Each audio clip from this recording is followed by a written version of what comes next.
الحمد لله نحمده ونستعينه ونستغفره ونؤمن به ونتوكل عليه ونعوذ بالله من شرور أنفسنا ومن سيئات أعمالنا من يهده الله فلا مضل له ومن يضلل فلا هادي له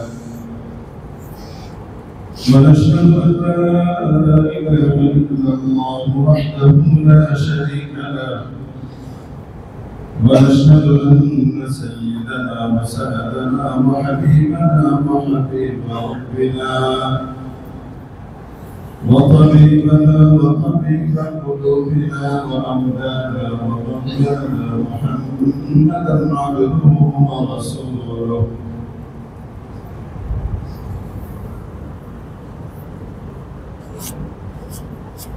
الحمد لله الحمد لله الحمد لله উপস্থিত উম্মতের মাথার মুকুট ওয়াজিবুল ইহতিরাম হাদারাত উলামায়ে কেরাম আজিজ তালাবা ধর্মপ্রাণ ধর্মপ্রিয় সম্মানিত মুসলিম আলাইহিম আল্লাহ জাল্লা শানুহু আমাদের উপর অকৃপণ হাতে দয়া কৃপা অনুকম্পা বর্ষণ করেছেন। ফলশ্রুতিতে আমরা তার মহান ঘরে হাজির দিতে পেরেছি। হৃদয়ের গভীর থেকে শুকর আদায় করি আলহামদুলিল্লাহ।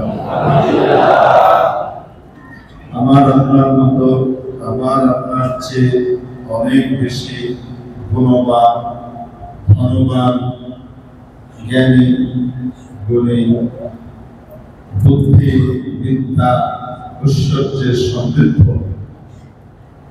বহু মানুষ বহু বান্দা আল্লাহ রয়ে গেছে, যারা মাহবুবের থাকে সারাদিন আজ তার ঘরে উপস্থিত হতে পারে। মুয়াজ্জিন আযান দেন,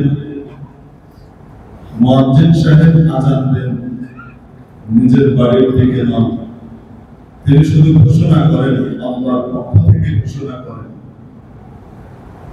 হাইয়া আলাস সালাত হাইয়া আলাস সালাত, নামাজের দিকে আসো, নামাজের দিকে আসো, হাইয়া আলাল ফালাহ হাইয়া আলাল ফালাহ, কল্যাণের দিকে আসো, কল্যাণের দিকে আসো, সাফল্যের দিকে আসো, সাফল্যের দিকে আসো। বুঝিয়ে দেন নামাজের মধ্যেই কল্যাণ এবং সাফল্য নিহিত। ও মুমিন মুসলমান, অনুধাবন কর এবং আল্লাহর ডাকে সাড়া দাও।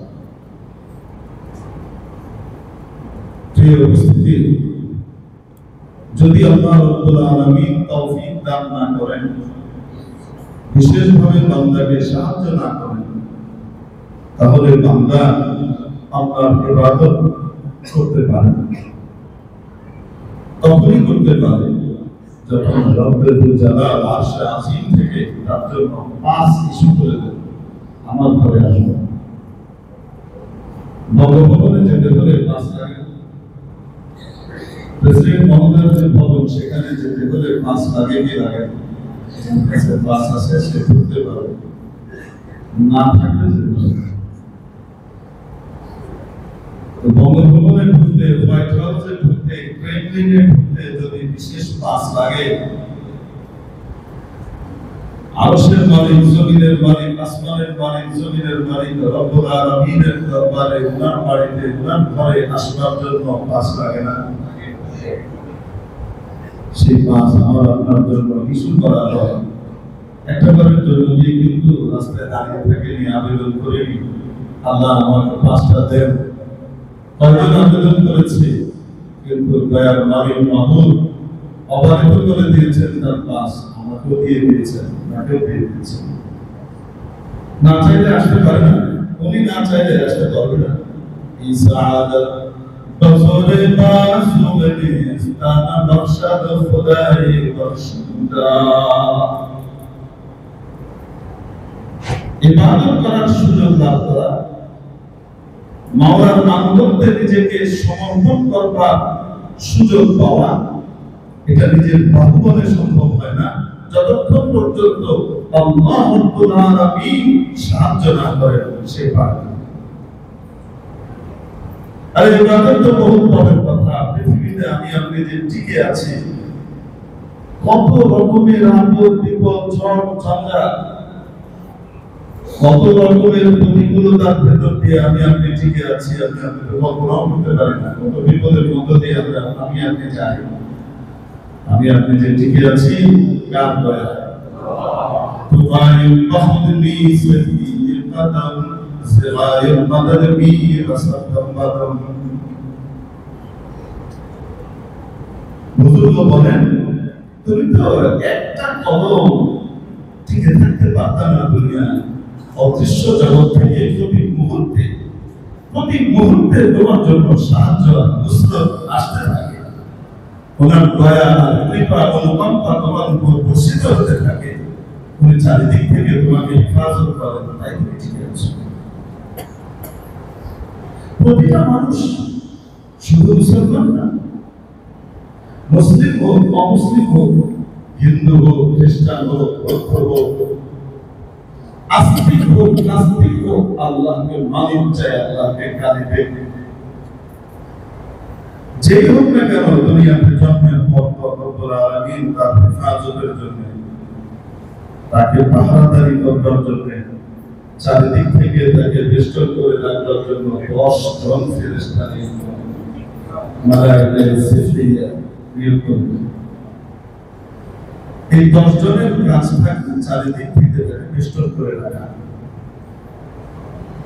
এমন কোন বিপদ, এমন কোন সমস্যা যেটা মাওলায় পাক তার জন্য লিখেননি, তার বরাদ্দে লিখেননি, সেই বিপদ তার কাছে যেন আসতে না পারে। এটার জন্য রব্বুল আলামিন শুধু আদেশ জারি করলেই তো, একজন ফেরেশতা দিলেও তো হয় নাকি না?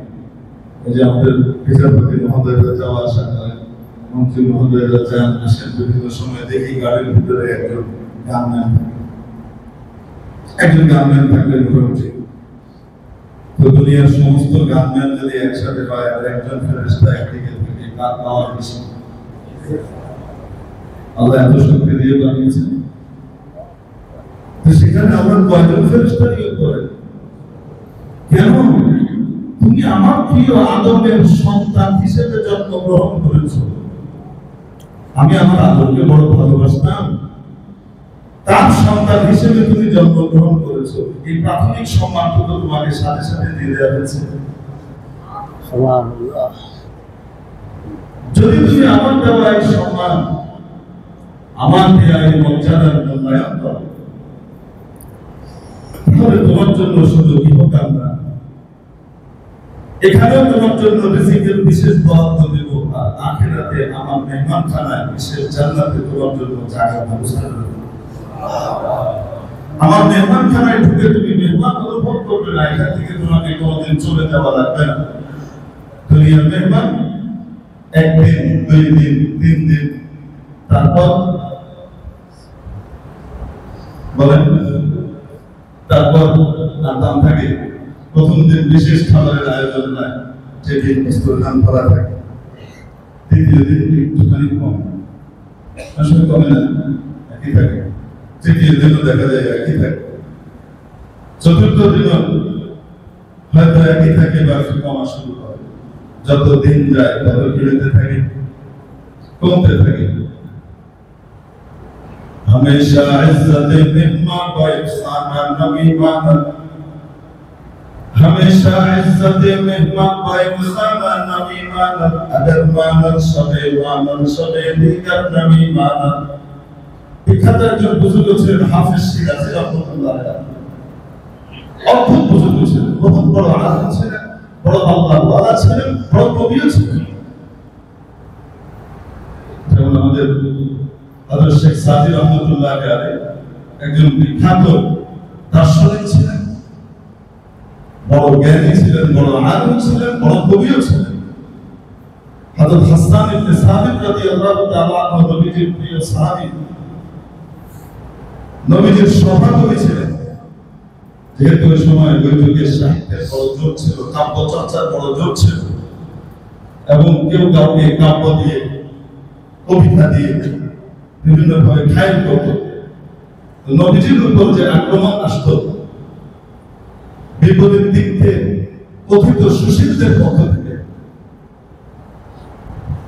আবু জেহেল পন্থী কথিত সুশীল এবং সাহিত্যিকদের পক্ষ থেকে যে আক্রমণ নবীর উপরে, ইসলামের উপরে যে আঘাতগুলো আসতো, সেগুলোর জবাব দেওয়ার জন্য নবীজি সাল্লাল্লাহু আলাইহি সাল্লাম হযরত হাসান ইবনে সাবিত রাদিয়াল্লাহু তাআলা আনহুকে নিজের মিম্বরে বসিয়ে দিলেন। হাসান, এখানে বসো, এখানে বসে ওদের জবাব দাও। ওরা যেভাবে বলেছে, যে আঙ্গিকে বলেছে, ওরা কাব্য দিয়ে বলেছে, হাসান আমি তো কবি না, তুমি কি করো, কাব্য দিয়ে জবাব দাও। হযরত হাসান ইবনে সাবিত রাদিয়াল্লাহু তাআলা আনহু জবাব দিতে থাকতেন, কবিতায় একের পর এক বলতে থাকতেন। আর নবীজি দোয়া করতেন, আল্লাহুম্মা আইয়িদহু বিরূহিল কুদুস, আয় আল্লাহ জিবরীল দিয়ে আপনি তাকে সাহায্য করেন।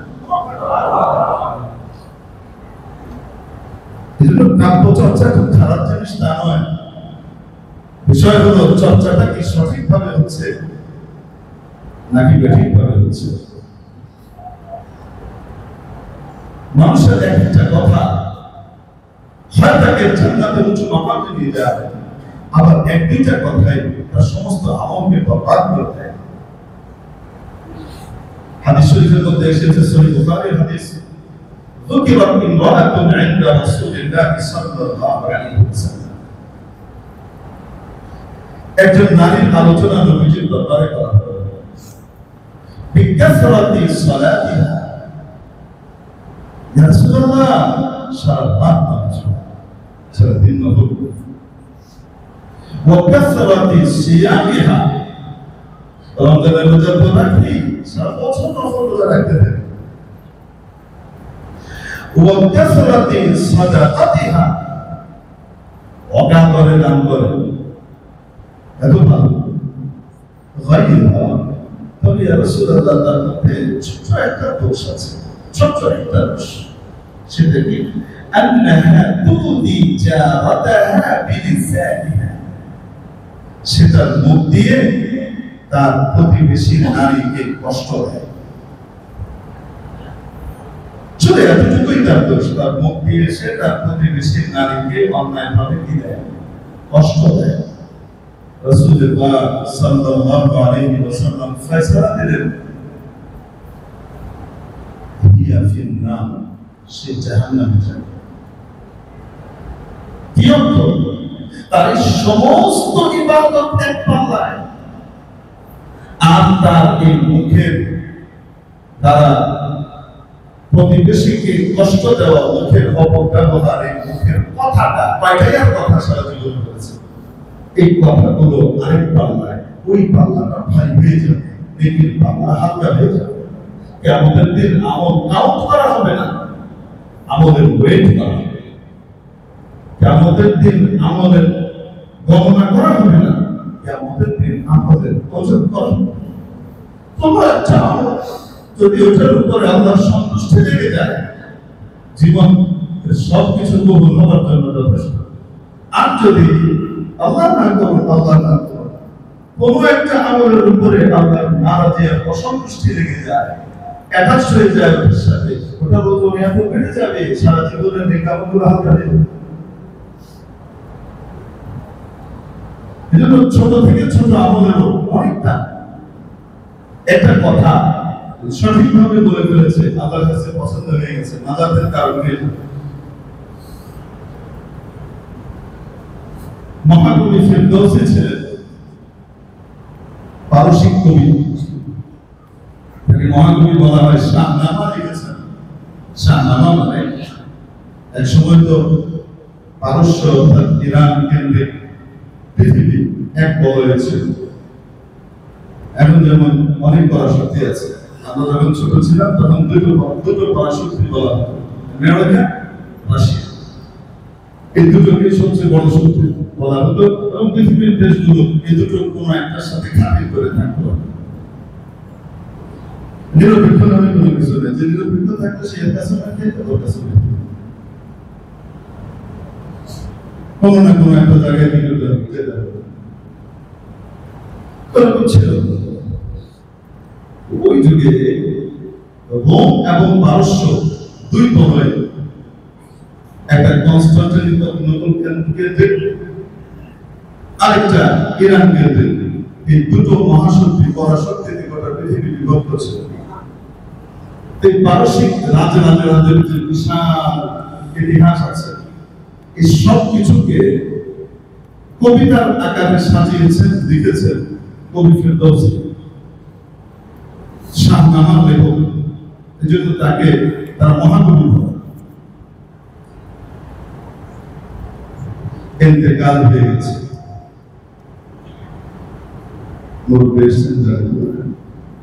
তো উনি কাব্য চর্চা করতে গিয়ে সংক্ষিপ্ত কথাই তো লিখেছেন নাকি?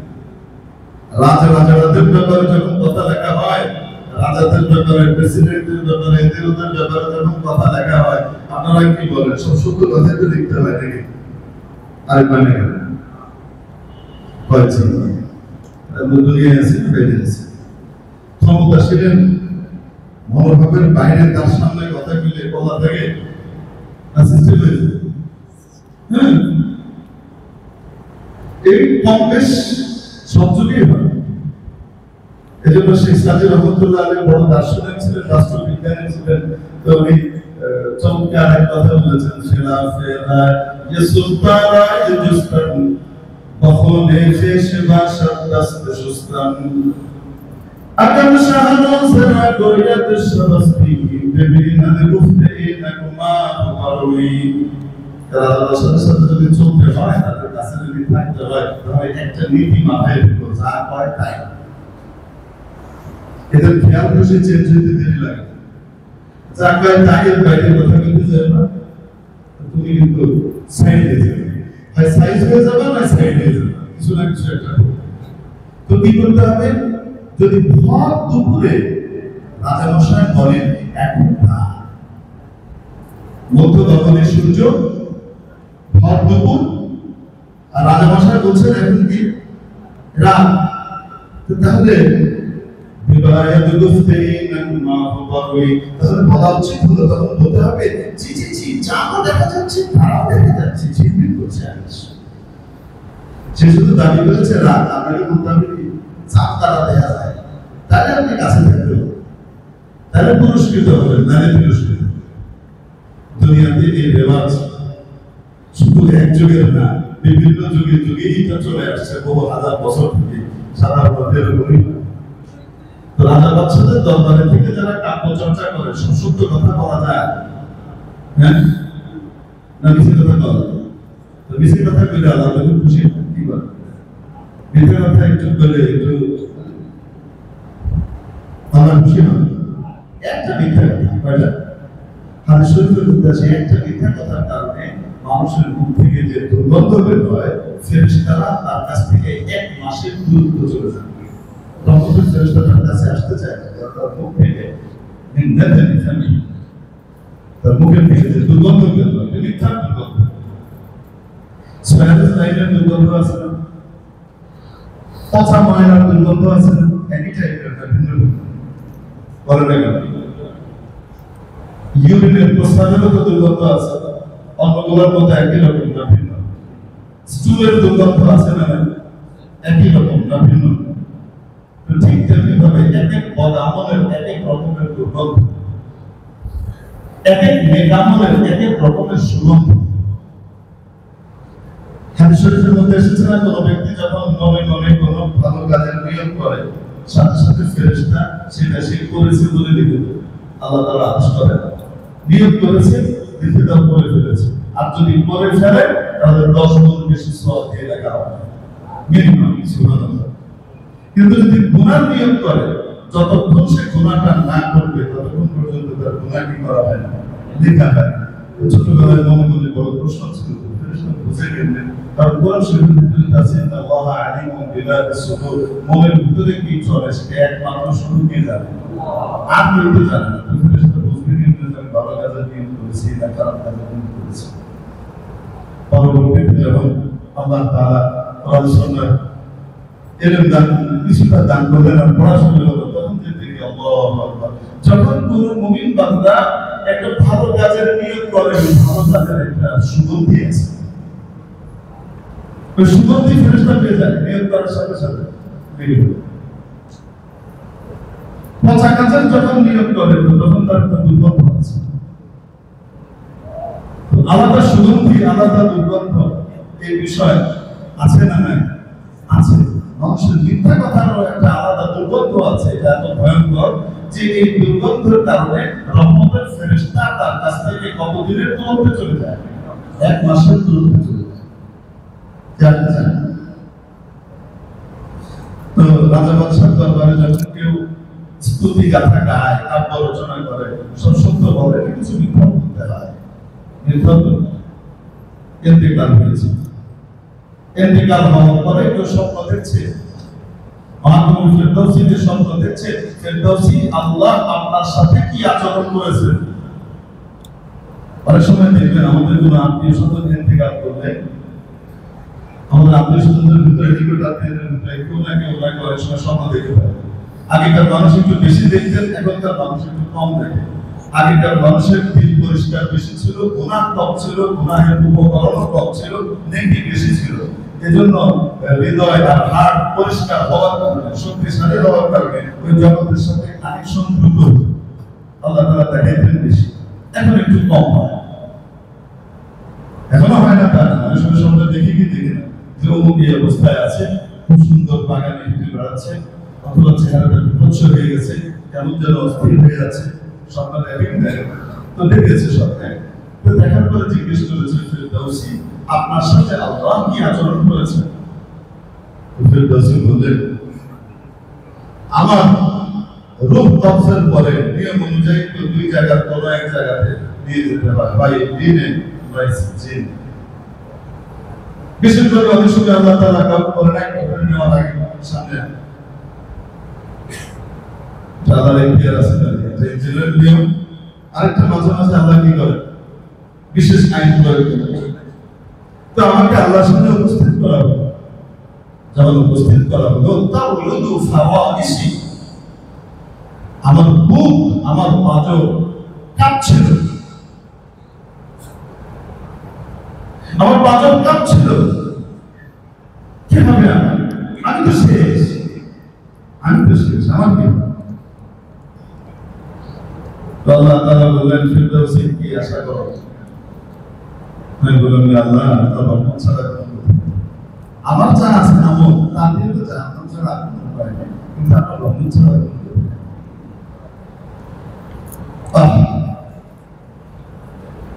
উম্মাতুন মুযলিমাতুন ওয়া রাব্বুন গফুর।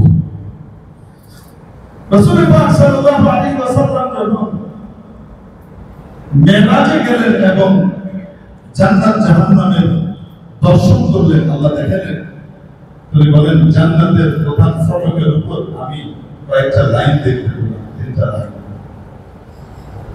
তার ভিতরে একটা লাইনের ভিতরে লেখা ছিল উম্মাতুন মুযলিমা, উম্মত গুনাহগার, ওয়া রাব্বুন গফুর, আর আল্লাহ মহাক্ষমাশীল।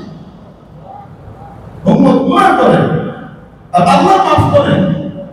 যখন মানুষ আল্লাহর কাছে মাফ চায়, ভুল বুঝে আর তওবা করে, আল্লাহ তাবারাক ওয়া তাআলা বিশাল বিশাল করে মাফ করে দেন।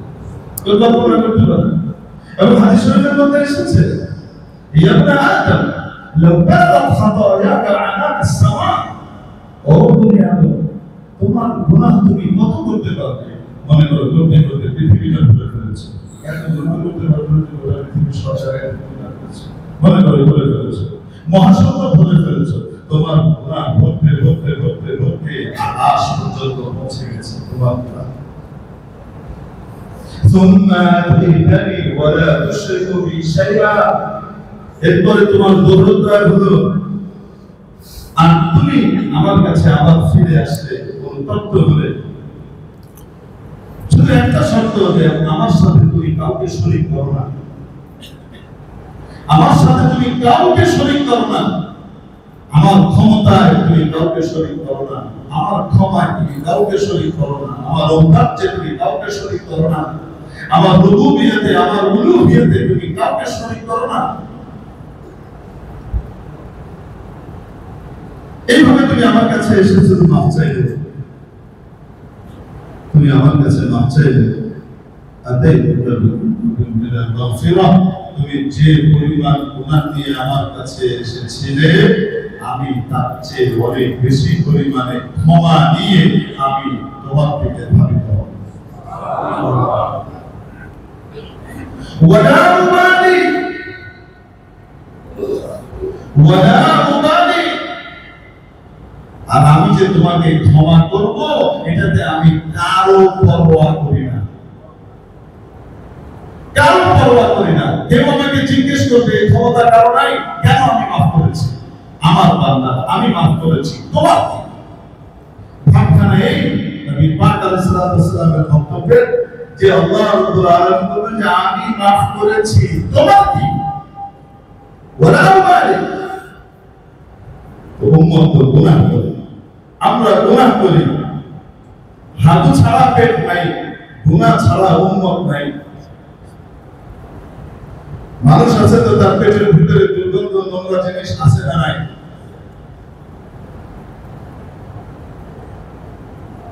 আছে না নাই? আর উম্মত হলেই তার ছোট হোক বড় হোক কোনো না কোনো গুনাহ অবশ্যই হবে।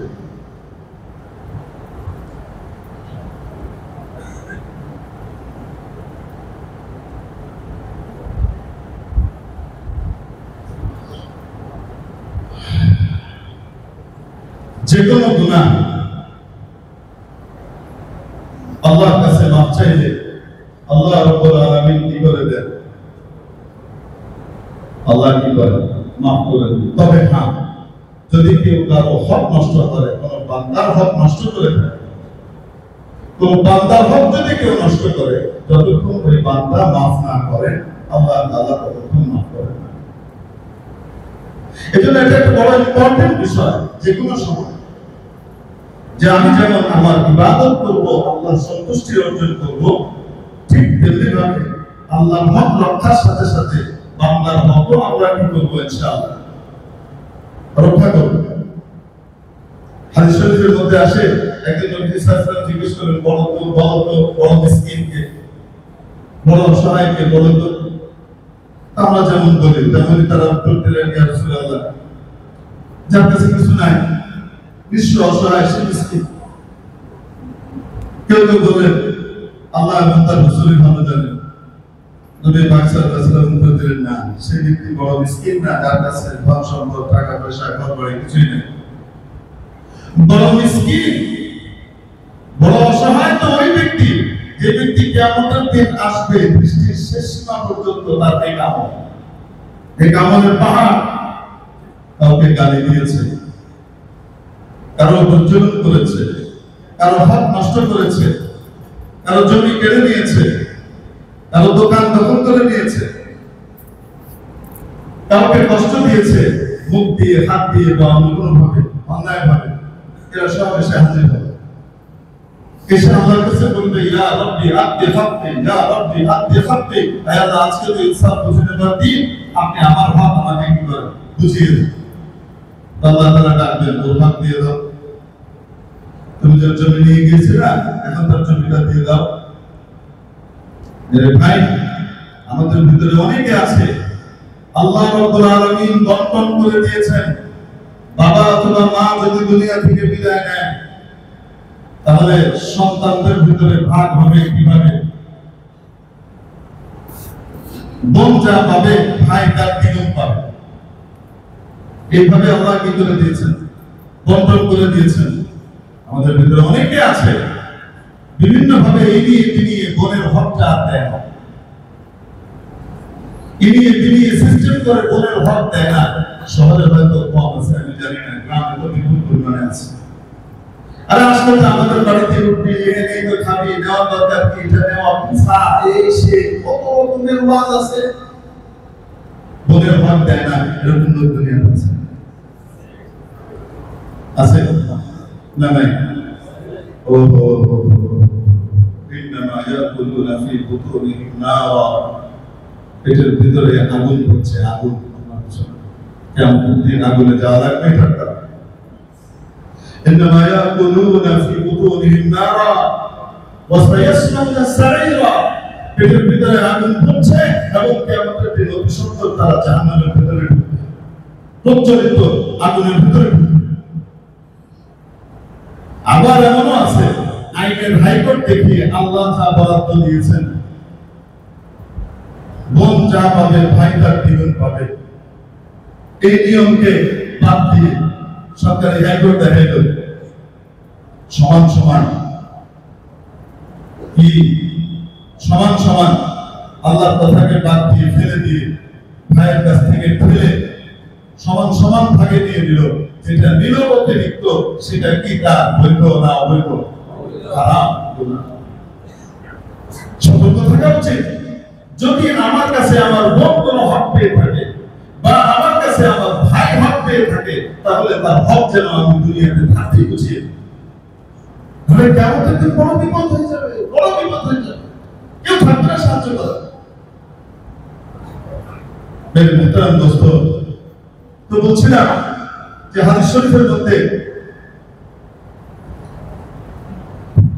এসেছে যে কোনো ব্যক্তি যখন গুনাহ করে আর আল্লাহর কাছে তওবা করে আল্লাহ তাকে কি করে মাফ করে তবে বান্দার হক সেটা যতক্ষণ বান্দা মাফ না করে ততক্ষণ পর্যন্ত আল্লাহ কি করেন মাফ করেন আর সেদিন যে বলবে ইয়া রব্বি আতি হাক্কা আমার হকটা ইয়া আমার হকটা আল্লাহ তখন বলবেন আতি হাক্কা তার হক আদায় করো ওখানে না জমি আছে না জেরাত আছে না টাকা আছে না পয়সা আছে না বিল্ডিং আছে না ফ্যাক্টরি আছে না কোনো কিছু আছে কি দিয়ে দিবে সে বলবে আল্লাহ কোথা থেকে দিব বাপ নেক আমল দিয়ে দাও যতটুকু এই পরিমাণ নেক আমল দাও এই পরিমাণ নেক আমল দাও নবী সাল্লাল্লাহু আলাইহি ওয়াসাল্লাম বলেন ওই নেক আমল থেকে সে দিতে থাকবে ওই যে মিসকিনের কথা বলে আছে না সবচেয়ে বড় মিসকিনকে দিতে থাকবে দিতে এক পর্যায়ে শেষ তার নেক আমল শেষ এখন পাওনাদার বাকি তারাও দাবি করবে আমার হক দেন ইয়া আল্লাহ আমার হক দেন আমার হকটা বুঝাই দেন আল্লাহ তাআলা বলবেন নেক তো নাই তুমি কি করো পাওনাদারের গুনাহগুলো নিতে থাকো নিয়ে আসছিল নেকির পাহাড় দৃষ্টির শেষ সীমা পর্যন্ত নেকি আর এখন গুনাহ নিতে নিতে নিতে দৃষ্টির শেষ সীমা পর্যন্ত গুনাহের পাহাড় নিয়ে জাহান্নামের ভিতরে ওই লোক কোন আসল মিসকিন কারণ তার কিছুই নাই সেদিন সাহায্য করার কেউ থাকবে মেয়েদের মুহতারাম দোস্ত এজন্য নেক আমল করতে হবে নেক আমলের হেফাজত করতে হবে আমার আমল যেন আরেকজন না নিয়ে যায় তো আল্লাহ তো মাফ করা আল্লাহ রহমত ছাড়া তো বাঁচতে পারবে না তো কবি ফেরদৌসী দাঁড়িয়ে আল্লাহর সামনে বলছে যে আল্লাহ আপনার রহমত ছাড়া তো কোনো গতি নাই আমার তো কিছুই নেই আমার যে আমল সেটি অবধারিত জাহান্নাম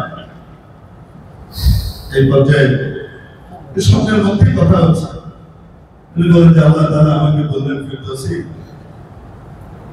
বলতে পারবো তো কোনো শেষ নাই তোমার তবে তোমার দুটা লাইন আমার কাছে সংরক্ষিত আছে যে দুটা লাইন যখন তুমি বলেছিলে তখন তোমার মনের ভিতরে আর কিছু ছিল না তোমার মনের ভিতরে দুনিয়ার কোনো চাওয়া পাওয়া ছিল না শুধু আমার ভালোবাসায় বন্ধ হয়ে আমাকে খুশি করার জন্য আমার শুকরিয়া আদায় করবার জন্য তুমি শুধু আমার জন্য লাইনগুলো লিখেছিলে ওই কথাটা আমি আমার কাছে লিখে দিয়েছি তো দুটা লাইন আমরা দেখে দুইটা সে দেখিয়ে বলেন এই দুইটা উসিলায় তোমাকে মাফ করে দিলাম তো কথা তো দুইটা লাইন ছিল যে দুইটা লাইন দিয়ে মাফ পেয়ে গেছে কোনটা দিয়ে মাফ পাবে বলা তো যায় না কি কথা ছিল সদাইশ কুনম কে সদে পাকেরা সদাইশ কুনম কে সদে পাকেরা কে গোয়া মদিনা কুনল খাকেরা বাবুরে দেহল মাদাশনা রহেশে কুনল কুশবরতে জঙ্গে দরে আমি প্রশংসা করছি আমি স্তুতি গাইছি আমি গুণগান গাই সেই মহান সত্তা যিনি সামান্য মাটির দলাকে বলার এবং দেখার শক্তি দান করেন। সামান্য মাটির দলা ছিল হয়তো আদম আলাইহিস সালামকে মাটি দিয়ে তৈরি করেছে আল্লাহ। সেই মাটির দলার পৌরসে আল্লাহ এমন ক্ষমতা দিলেন যে আল্লাহ তাআলা তার ভিতরে দেখা এবং বলার ক্ষমতা দিয়ে দিলেন। এখন মাটির দলা বলে, নাপাক পানির ফোঁটার ভিতরে কারিগরি চালালেন, এখন সে বলে, সে দেখে, সে দৌড়ায়। ক্ষমতা কে দিয়েছে? আল্লাহ। আর শুধু বানিয়ে ছেড়ে দিয়েছেন তা নয়, প্রত্যেকের রিজিক সময় মতো তার কাছে পৌঁছে দিচ্ছে। তিনি না হাতের রিজিক দিতে ভুল করেন, না বাঘের রিজিক দিতে ভুল করেন, না কোনো পিঁপড়ের রিজিক দিতে তিনি ভুলে যান। সামান্য তুচ্ছ এক পিঁপড়ের পিঠের রিজিকও উনি পৌঁছান, বিশাল হাতির যে খাবারের জোগাড় সেটাও তিনি দেন। এবং এত বিশাল হাতিকে ছোট্ট মানুষের অধীনস্থ করে দিয়েছেন যে আল্লাহ আমি আর কি প্রশংসা করি। বলেন ফেরদৌসী, তোমার এই কথাগুলো আমার কাছে বড় ভালো লেগেছে এবং এটার সঙ্গে আরো কোনো কিছু তোমার দিলে ছিল না, শুধু আমার সন্তুষ্টি ছিল, তাই আমি একটা কথাতে মানুষ বেঁচে যাবে। আবার ওই মুখের পাপক ব্যবহারে ওই মহিলা এত নেক আমল করা সত্ত্বেও জাহান্নামের দিকে চলে যাচ্ছে। কবিতা বা কাব্য রচনা যেটা হয় এটা যদি সহিভাবে হয়, ভালোভাবে হয়, তাহলে এটা দোষণীয় নয়। কিন্তু যদি নাকি উল্টা পাল্টা ভাবে হয়, তাহলে ডান্ডা কিন্তু মাটিতে পড়বে। আমাদের বিদ্রোহী কবি নজরুল ইসলাম কবিতা লিখেছেন তো দুনিয়াতে কত বিচিত্র লিখেছেন। বলবি যে চিরউন্নত মমসী ওরে বাপ রে বাপ। এরপরের কথাগুলোর ভিতরে রূপক অর্থ বলা, সেই রূপক অর্থকে যদি আমরা আবার আক্ষরিক অর্থে নিই তাহলে নাকি মুশরিকও বলতে হবে, কাফেরও বলতে হবে। কিন্তু কবিরা যখন কাব্য রচনা করেন সে সময় সবকিছু আক্ষরিক অর্থে বলেন না, কিভাবে বলেন? রূপক অর্থে ব্যবহার করেন। যত বেশি রূপক বিষয় থাকে তত বেশি কাব্য এবং সাহিত্যের মান কি হয়, বৃদ্ধি পায়। এটা সকলেই জানে, আপনারাও জানেন, জ্ঞানীগুলি মানুষ। কিন্তু অদ্ভুত এক কথা বলেছেন এবং আমার মনে হয়, আমার বিশ্বাস যে কথাটা দিক থেকে বলেছিলেন মাহমুদ কবুল করে নিয়েছে। মসজিদের পাশে আমায় কবর দিও ভাই, যেন আমি মুয়াজ্জিনের আযান শুনতে পাই। মসজিদের পাশেই কবরটা আছে। তাই মানে ঢাকা বিশ্ববিদ্যালয়ের যে কেন্দ্রীয় মসজিদ, এই মসজিদের পাশেই কার কবর? জাতীয় কবি, বিদ্রোহী কবি মরহুম কাজী নজরুল ইসলাম সাহেবের কবর। কবর তো কত জনের কত জায়গায় হয়েছে, নজরুলের কবর মসজিদের পাশে হলো। হয়তো আল্লাহ রাব্বুল আলামিন তার কথাটা কবুল করে নিয়েছে। তার কোন কথা আল্লাহ কখন কবুল করে নেন বলা যায় না। এজন্য রাসূলুল্লাহ সাল্লাল্লাহু আলাইহি সাল্লাম উম্মতকে শিখিয়েছেন সন্তানদেরকে বদদুয়া দিবেন না, গালিগালাজ করবেন না। মাঝে মাঝে বাবা মা রেগে যান, রেগে গিয়ে কি করেন? অনেক কথা রেগে রেগে বলে ফেলেন। কি ফেলেন? মরতে পারিস না, তোর চেহারা দেখতে চাই না। ট্রাকের তলায় গিয়ে মরতে পারিস না, ঠিকই ট্রাকের তলায় গিয়ে মরেছে। সে ট্রাকের তলায় যায়নি, ট্রাক তার উপরে চলে আসছে। কোথেকে আসলো? ওই যে সময় বদদুয়াটা দিয়েছে, দোয়া কবুলের সময় ছিল, উপরে চলে গেছে। এজন্য তখন এমন বদদুয়া দিতে নাই যে বদদুয়া দিয়ে আমার সন্তানের জন্য মহা অকল্যাণ চলে আসে।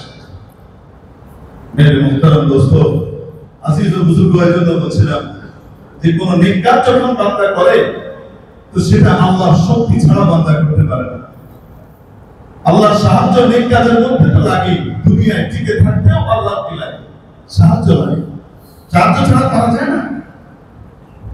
যে 10 জন ফেরেশতা আমরা নিয়োগ করে রেখেছেন যে বান্দা, আমার বান্দাকে তারা কি করবে? হেফাজত করবে। যে বিপদ আপদ, যে মকরুহাত আমি তার উপরে লিখে রাখি নাই, সেগুলো থেকে তাকে বাঁচাবে। এরকম অনেক ঘটনা বিভিন্ন সময় ঘটে। পিছন থেকে আল্লাহ তাআলা বান্দাকে হেফাজত করেন, সেভ করেন। কতভাবে সেভ করেন বান্দা কল্পনা করতে পারেন। হযরত জুনায়েদ বাগদাদী রাহমাতুল্লাহ আলাইহির নাম আপনারা শুনেছেন, বিখ্যাত বুজুর্গ ছিলেন। জুনায়েদ বাগদাদী রহমাতুল্লাহ আলাইহি শুরু জমানায় বড় বুজুর্গ ছিলেন না, জাতীয় বীর ছিলেন, পালোয়ান ছিলেন। তো সকাল বেলায় উনি ব্যায়াম করতেন এবং ইরাকের দিজলা নদীতে সাঁতার কাটতেন। আপনারা জানেন সুইম করা এটা বহুত বড় একটা ব্যায়াম, এমন একটা ব্যায়াম যেটাতে শরীরের সমস্ত অর্গানগুলো কি করে ফাংশন করে। তো ব্যায়াম করতেন, প্রতিদিন সাঁতার কাটতেন 1-2 ঘন্টা। একদিন সাঁতার কাটতে গিয়েছেন, তখন ফজরের নামাজ পড়তেন, আলো আঁধারি, আচ্ছা আচ্ছা অন্ধকার, আচ্ছা আলো। হঠাৎ দেখেন একটা কাঁকড়া পিছিয়ে, মরুভূমির কাঁকড়া পিছিয়ে পানি থেকে দূরে থাকে। তার নেচারের ভিতরে আল্লাহ একটা দিয়ে রেখেছে, যেমন এই ছাগল আপনি টেনে ওঠাকে পানিতে নিতে পারবেন, যাবেন না, তার নেচারে আল্লাহ দিয়ে রেখেছে তুমি পানির কাছে যাবে, পানি খাবে যাবে কিন্তু যাবে না। তো কাঁকড়া পিছিয়ে এভাবে পাড় দিয়ে নিচে নেমে আসছে নদীর তীরে। বিস্মিত হয়ে গেল, কাঁকড়া পিছিয়ে কিন্তু পানি থেকে দূরে থাকে, এই পানির কাছে আসছে না। অদ্ভুত ব্যাপার হলো, উনি হঠাৎ দেখলেন একটা কচ্ছপ মাথা উঁচু করে ঠিক ওই একই সমান্তরাল রেখা ধরে তীরের দিকে যাচ্ছে, যে রেখা থেকে নামছে কাঁকড়া নামছে, এবং ওখানে গিয়ে সে পিঠ ভিড়িয়ে লাফ দিয়ে কাঁকড়া তার পিঠেও কাঁকড়া বিছিয়ে তার বিচ্ছু তার পিঠেও, এবং এই কচ্ছপ বিচ্ছুকে পিঠে করে নিয়ে এবার থেকে ওপারে যাচ্ছে। উনি দেখে খুব অবাক হয়ে গেলেন, আশ্চর্য ব্যাপার, এই দুজনের ভিতরে সংযোগ হলো কিভাবে। উনি কৌতূহলী হয়ে সাঁতার কেটে কেটে ফলো করতে লাগলেন এই কচ্ছপকে। কচ্ছপ ওপারে গেল, বিচ্ছু ওপারে রেখে উপরে উঠা শুরু করলো। উনি পিছন পিছন পিছন যেতে লাগলেন। যেতে যেতে সামনে দেখেন এক জঙ্গলের মতো জায়গা, জঙ্গলের ভিতরে ঢুকছে মেঠো পথ, সেই মেঠো পথ দিয়ে ঢুকছে হলো এই বিচ্ছু। একটু পরে যে দেখেন বড় একটা ফাঁকা জায়গা, জঙ্গলের মাঝখানে সবুজ ঘাসের চাদর বিছানো, এক টাকা যুবক শুয়ে আছে মাঝখানে, আর সেই যুবকের মাথা লক্ষ্য করে বিচ্ছুটা যাচ্ছে। উনি অস্থির হয়ে গেলেন, ইয়া আল্লাহ, এই বিচ্ছু যদি তাকে দর্শন করে তবে মারা যাবে, ভয়ঙ্কর বিষ। মরুভূমির বিচ্ছুর বিষ যা সাপের বিষের মতো ভয়ঙ্কর। তো যাচ্ছে পিছন পিছন, উনি দৌড়াতে লাগলেন। উনি যতই দৌড়ান, একটা পর্যায়ে দেখেন দূরত্ব ওনার কাঁকড়া বিচ্ছু এবং বিচ্ছু আর ওই যুবকের মাঝখানে দূরত্ব পার করতে পারবেন না। হাল ছেড়ে দিলেন অসহায় অবস্থায়, বাঁচাতে পারলাম না যুবক। এর ভিতরে হঠাৎ দেখেন বিচ্ছু যখন কাছাকাছি গিয়েছে, কোথা থেকে এক বিষধর সাপ ওই যুবকের মাথার কাছে কিভাবে ফনা তুলেছে। উনি মনে মনে বললেন, আল্লাহ, এই যুবককে মারার জন্য তো এই সাপই যথেষ্ট ছিল, ওই পার থেকে বিচ্ছু মারার কি দরকার ছিল। এখন ওনার দেখা শেষ হয়নি, সমুদ্রের ভিতরে দেখেন যখন 1-2 হাত দূরে এই বিচ্ছু, হঠাৎ সে লাফ দিয়ে সাপের মাথার ভিতরে ফনা যেখানে তুলেছে ওখানে সে কামড়ে ধরেছে, এবং সাপ বিচ্ছুর দংশনে পাশে পড়ে ছটফট করতে করতে মারা গেল। যুবক ঘুমিয়ে আছে, বিচ্ছু আবার ফিরতি পথ ধরল।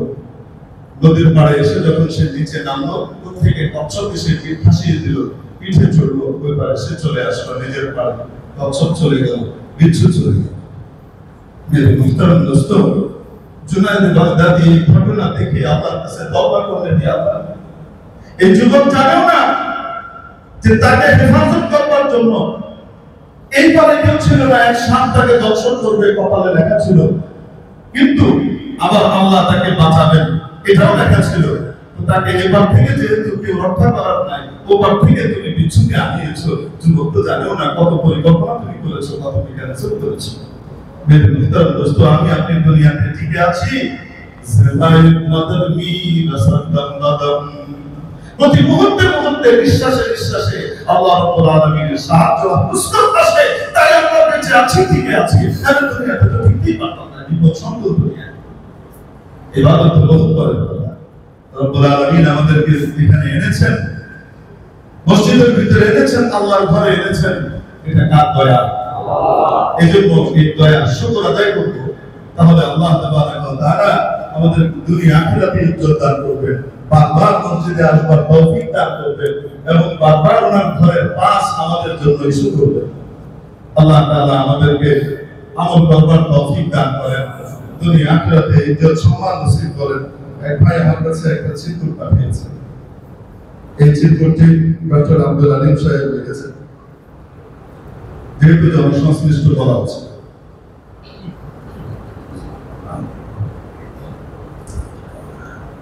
এবং হাদিস শরীফের মধ্যে এসেছে রাসূল পাক সাল্লাল্লাহু আলাইহি ওয়াসাল্লাম একবার দাঁড়িয়ে দাঁড়িয়ে ওনার স্ত্রীর সাথে কথা বলছেন। তখন অন্ধকার হয়ে গেছে, দাঁড়িয়ে দাঁড়িয়ে বিবির সাথে কথা বলছে। দুই সাহাবী পার দিয়ে যাচ্ছে, উনি দেখে দুই সাহাবী চলে যাচ্ছে, ওনাদেরকে ডাকলেন, জি ইয়া রাসূলুল্লাহ। উনি বললেন, এ আমার স্ত্রী সাফিয়া, আমি আমার স্ত্রীর সাথে কথা বলছি। সাহাবীরা বললেন, ইয়া রাসূলুল্লাহ, আমরা আপনাকে নিয়ে সন্দেহ করব? ইয়া রাসূলুল্লাহ, কল্পনা তো নাই। উনি বললেন যে না, এটা বলে দিতে হবে। বলে দিলাম, কারণ না হলে শয়তান তোমার ঈমান নিয়ে খেলা করতে পারে। আমাকে যে প্রশ্নটা একবার করেছেন, এখানে প্রশ্ন হলো যে খতিব সাহেব হুজুর, আমাদের আগের ইমাম সাহেব চলে গেলেন কেন? আলহামদুলিল্লাহ চলে যাবে, আমার জানা মতো জানা। ঘটনা যেটা হয়েছে আপনারা তো সবাই জানেন, কিছু বলার কিছু নেই। আল্লাহ তাবারক ওয়া তাআলা বিভিন্ন পরীক্ষায় মানুষকে ফেলে, সেই পরীক্ষায় অনেকে অনেক কিছু বাধ্য হয়ে চাপে পড়ে অনেক ডিসিশন নিতে মানুষ বাধ্য হয়। যখন সেই চাপ সরে যায় তখন কিন্তু তাদের ভিতরে সেই প্রেশার আল্লাহর রহমতে থাকে। অনেক সময় অনেক ডিসিশন আমরা নিই, যে ডিসিশন স্বাভাবিক অবস্থায় আমরা নিতাম না, কিন্তু নিতে বাধ্য হতে হয় পরিস্থিতির চাপে। বিগত 16 বছর 15 বছর বা তার আগেও বিভিন্ন সময় মানুষের জীবনে এরকম অনেক চাপ আসে গিয়ে আসে। এরকমই একটা চাপের শিকার হয়ে আমার ব্যাপারে একটা সিদ্ধান্ত তখন দেওয়া হয়েছিল, যেটাই হোক। তো আমি যখন ভেতরে ছিলাম, আপনারা জানেন কিছুদিন রয়্যাল গেস্ট হাউসের মেহমানখানে যেখানে চুরি ডাকাতি করে যায়নি, আল্লাহর রহমতে হক কথা বলে গিয়েছি। এই জন্য আল্লাহর রহমতে শুকরিয়া আদায় করি যে হকের উপরে আল্লাহ রেখেছেন, আল্লাহ এর জন্য কবুল করেছেন, এই জন্য আল্লাহর মহাশুকর। তো পরবর্তীতে সবকিছুরই পট পরিবর্তন যখন হয়ে যায় তখন এরকম অবস্থা তৈরি হয়। 5ই আগস্টের ব্যাপার আপনারা সকলেই জানেন, সেদিন সারা দেশের ভিতরে যে অবস্থা ছিল কেউ কারো নিয়ন্ত্রণে ছিল না। যাই হোক, এখানে আমাদের যখন 5ই আগস্টে আমি বালিপুরা মাদ্রাসা থেকে বাচ্চাদেরকে নিয়ে সবাই বিজয় মিছিলে যাচ্ছে, আমি রিক্সায় করে ওদেরকে নিয়ে এসেছি, কোনো গাড়ি করা তো না।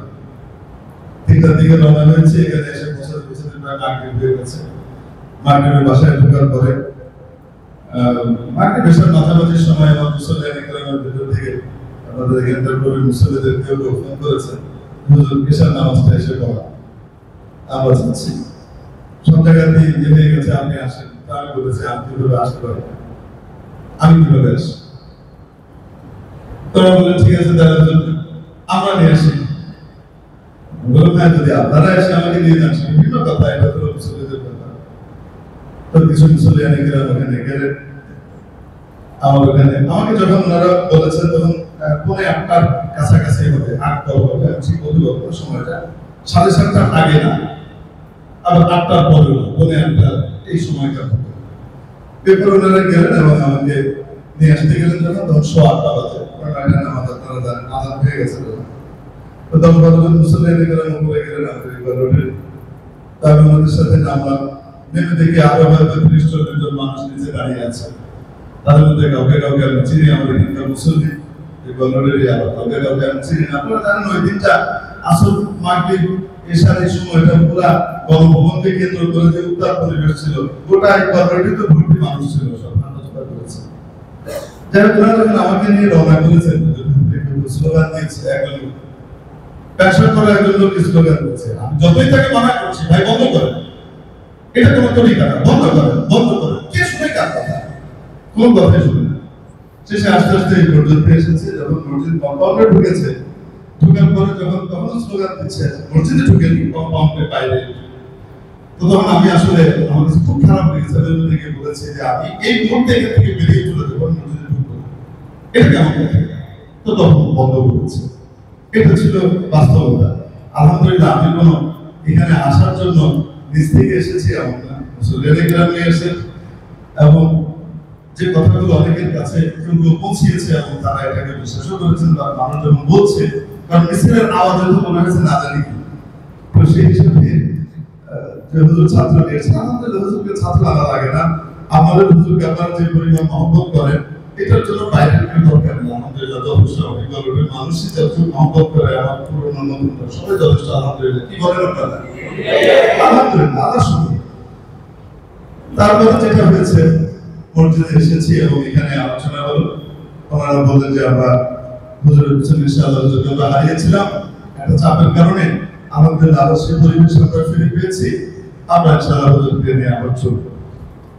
এবং ঘোষণা করে দিলেন যে হুজুরের জায়গাতে যেখানে ছিলেন খতিব সাহেব হিসেবে সেই হিসেবে থাকবেন এবং আমাদের প্রিন্সিপাল সাহেব হুজুর হযরত মাওলানা মুফতি সাহেব জুমান সাদ্দাম বারাকাতুহু উনি যেখানে ছিলেন ওখানেই থাকবেন, প্রত্যেকের জায়গায় থাকবেন। কেউ কাউকে আমরা এখান থেকে বের করা হয়েছে কোনো কিছু চিন্তা ভাবনা আমাদের নাই। ঘটনা এতটুকু হলো। নামাজের পরে বিভিন্ন জন আলোচনা শেষ করলেন, আমি আলোচনা করলাম, আমাকে আলোচনা করতে দেওয়া হলো। এরপরে আমি হযরত মুফতি সাহেব জুমান সাদ্দাম বারাকাতুহু বয়সে যদিও আমার ছোট, কিন্তু আমার সাথে অনেক হৃদ্যতাপূর্ণ সম্পর্ক। হৃদ্যতাপূর্ণ সম্পর্কটা এমন যে উনি আমাকে বড় ভাইয়ের মতো দেখেন, আমি ওনাকে ছোট ভাইয়ের মতো দেখি এবং আমার ভাইয়া ভাইয়া বলেই বলি। সামনাসামনি আপনাদের সামনে প্রটোকল অনুযায়ী আমি ওনাকে আপনিই বলি, কিন্তু পিছনে যখন আমাদের কথা হতো আগেও, তো সেটা তুমি আপনি ভাইয়ের ভিতরে যেটা হয়।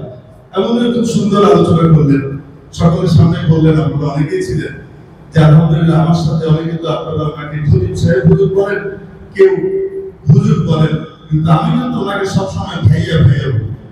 আমরা কিন্তু ভাই ভাই, আমাদের ভিতরে বড় মহব্বত। এবং আমি সেই দুই তারাবি মিস করি আজীবন। নিজেই বলেছেন যে দুই তারাবি আমি আর উনি একসাথে এখানে পড়িয়েছিলাম, তারপরে রমজানের মাঠে কি করা নিয়ে যাওয়া হয় রমজান মাসে, আর আমরা পাইনি। তো আমাদের দুজনের কম্বিনেশনটা বড় অসাধারণ ছিল। আলহামদুলিল্লাহ ওনার সাথে আমার সম্পর্ক আমি মনে করি এখনো পর্যন্ত অত্যন্ত উষ্ণ এবং ভালো, কোনো সন্দেহ নেই। বুঝতে শেষ হয়ে গেল। এরপরে উনি আমার কাছ থেকে 2 দিনের ছুটির কথা বললেন যে ভাইয়া আমার মাদ্রাসায় একটু সমস্যা আছে, একটু সমস্যা মধ্যে মাদ্রাসায় হয়েছে, সেই অনুযায়ী আপনি আমাকে একটু 2 দিনের ছুটি দরকার, এখানে মিটিং থাকা লাগছে।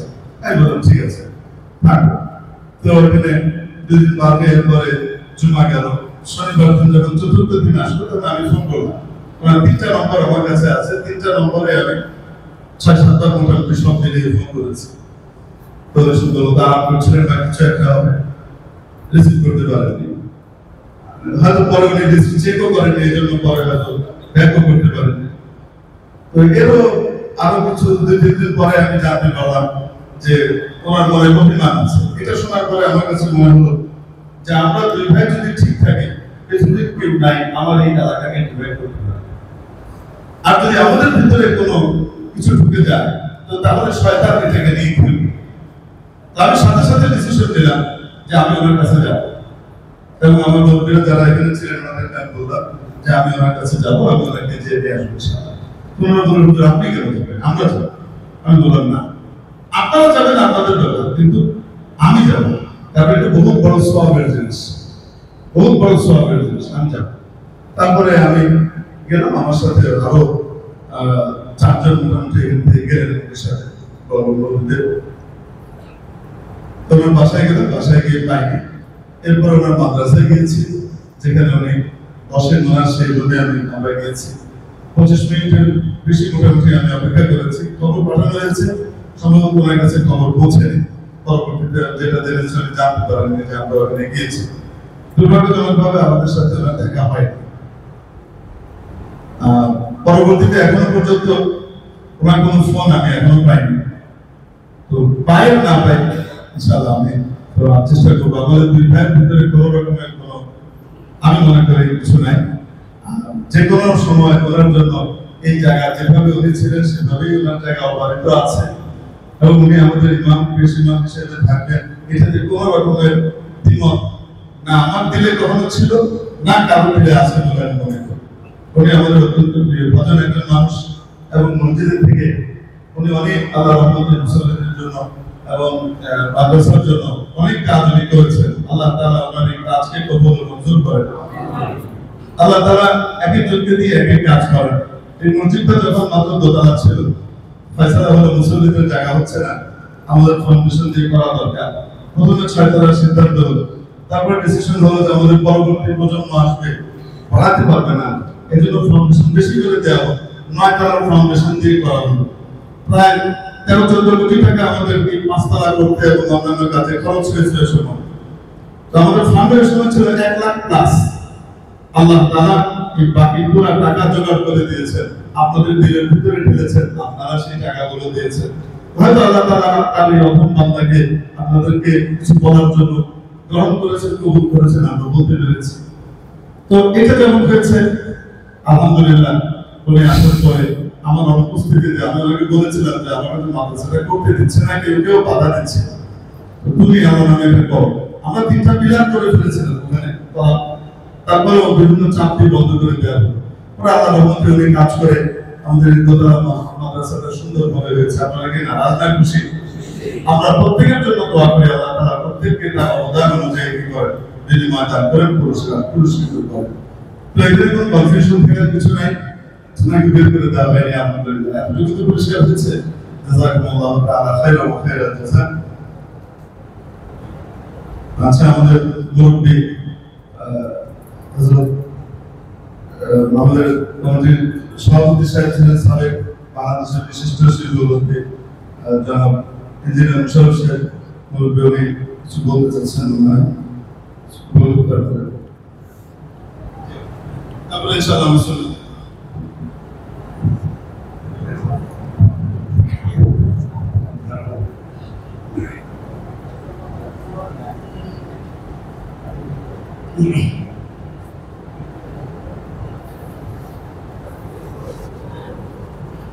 বিসমিল্লাহিররহমানিররহিম। আসসালামু আলাইকুম ওয়া রাহমাতুল্লাহি ওয়া বারাকাতুহু। সম্মানিত মুসলিমবৃন্দ, পৃথিবীতে আমরা মুসলিম থাকি না, সবাই যেতে হবে, সাথে সাথে কিছু যাবে না। আমরা বলতে যাবো খালি হাতে ফেলে যাবে শুধু আমল। আমরা কি আমল করলাম, কি আয় করলাম, সেটা যাবে। ইহকাল পরকালে কি আমল করলাম, ভালো বা মন্দ আমরা সবাই ভালো করি। আমরা হয় দুনিয়াতে থাকতে সেই ভুলগুলো সংশোধন করতে হবে। আমরা দুনিয়াতে থাকবে না, আমি থাকবে না, কেউ থাকবে না। সেজন্য আমরা কোনো ভুল করলে ভুলগুলো সংশোধন করতে হবে। আল্লাহর কাছ থেকে প্রমাণ নিয়ে যেতে হবে। আমরা বড়ভাবে হতে পারি। বিশেষ পরিস্থিতিতে বিভিন্ন চাপে পড়ে আমাদের প্রাণীয় প্রতি হাবিবুল্লাহ মোহাম্মদ হাশেমি সাহেবকে অব্যাহতি দিয়েছিলাম 3 বছর আগে। এটি একটি বড় ভুল ছিল। আল্লাহ পাক আমাদেরকে ক্ষমা করুন। অত্যন্ত আনন্দের বিষয় যে আমরা আবার প্রদীপ সাহেব হুজুরকে আমাদের সাথে ফিরিয়ে আনতে পেরেছি, ভুল সংশোধন করতে পেরেছি। মহান আল্লাহ তাআলার দরবারে অশেষ শুকরিয়া। হুজুরকে আমাদের মাঝে পেয়ে অত্যন্ত আনন্দিত এবং খুশি। আপনারা সবাই খুশি হবেন। আমরা চাই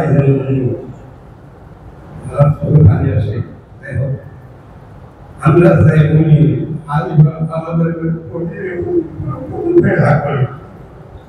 আমি ওনার কাছে বেশিরভাগ দোয়া চাই। আল্লাহ তাআলা আমাদের দোয়া কবুল করুন। আসসালামু আলাইকুম ওয়া রাহমাতুল্লাহি ওয়া বারাকাতুহু। সবার সমাজের দরকার, সমাজের অনেক কিছু সম্ভব। আমরা দোয়া করবেন, ইনশাআল্লাহ আমরা কৃতকার্য হব।